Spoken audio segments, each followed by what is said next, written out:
Wisteria, energy, twister.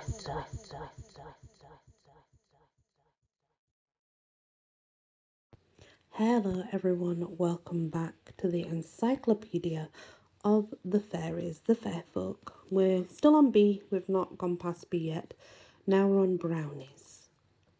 Brownies are a complicated grouping of fairies which can themselves be further broken down into specific types, like the Phenodori, the Bodaks, but may also be grouped into larger categories of fairies such as hobgoblins.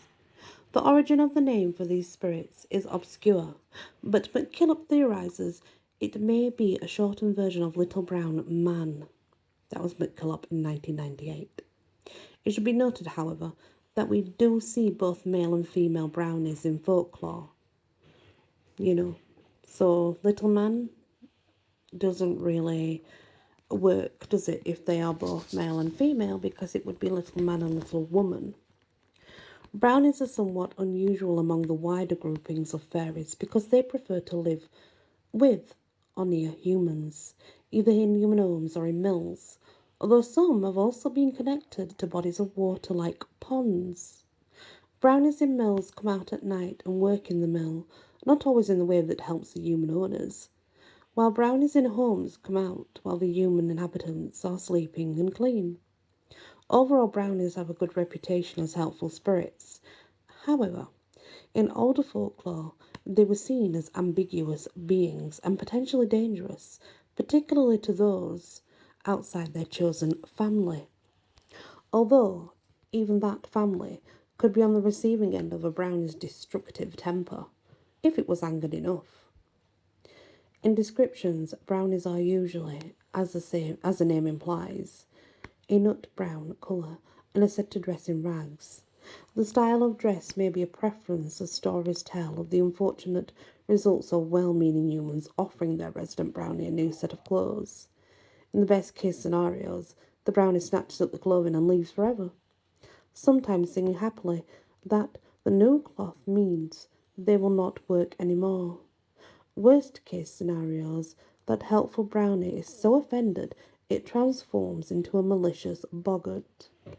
This may be because the brownie is bound to service and can only be released with purposeful payment, or because they are mortally offended by any implication that they are serving humans. When brownies appear in folklore, the focus is usually on their role around human homes or farms, and secondarily, their place at mills. Around a home, they are known to do chores, while on a farm, they will help bring in crops and tend to livestock. In one story, centered on a mill, a human girl goes to grind wheat after dusk, only to find that the mill occupied by a brownie. She douses with boiling water when he gets too amorous with her. He flees to his mother, but later dies of the burns. Brownies must be paid surreptitiously for the work, with food being left out for them, but never directly given to them. A household with a brownie would be expected to leave a bowl of milk and a small loaf of bread or cake out once a week to show their gratitude for the brownie's efforts. This food and drink should be left without verbal thanks and not directly as a gift, but placed carefully where the fairy would find it to avoid any chance of offending them. In this, we see juxtaposition of careful preparation and seemingly casual placement, with the housewife ensuring the brownies continued effort for the household this way. Dwelly in 1902 includes a description of a Shetland practice relating to offering the brownies.